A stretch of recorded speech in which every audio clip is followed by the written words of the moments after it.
Good morning friends. இன்னைக்கு ஒரு விதை அப்படிங்கிற கதையை தான் பார்க்க போகிறோம். ஒரு முறை ஒரு சின்ன கிராமத்தில் பழைய விவசாயி ஒருத்தர் வாழ்ந்துட்டு வந்தார். அவர் வயது முதிர்ந்த பிறகும் ஒவ்வொரு காலையிலையும் ஒரு விதையை எடுத்து பெனஞ்சு மண்ணில் நடுறத வழக்கமாக வச்சுருந்தார். அந்த விதை எந்த விதமான சிறப்பு அம்சமும் இல்லை, சீரானதாகவும் இல்லை.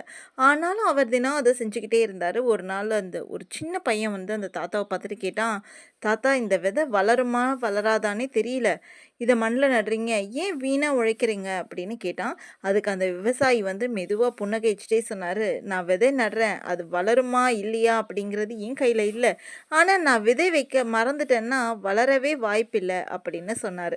காலம் போச்சு. பல விதைகள் வளரவே இல்ல. சில விதைகள் சின்ன செடிகளா வளர்ந்துச்சு. ஆனா ஒரு விதை மட்டும் பெரிய மரமா மாறுச்சு. அந்த மரம் அந்த ஊருக்கே நிழலையும் கனியையும் கொடுத்துச்சு. நாம இப்போ செய்யற எந்த ஒரு முயற்சியுமே ஒரே நாள்ல பலனளிக்காது.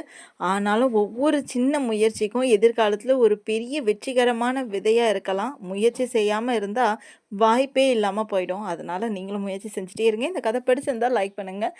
மறக்காம சேனலை சப்ஸ்கிரைப் பண்ணுங்க. தேங்க்யூ. பாய்.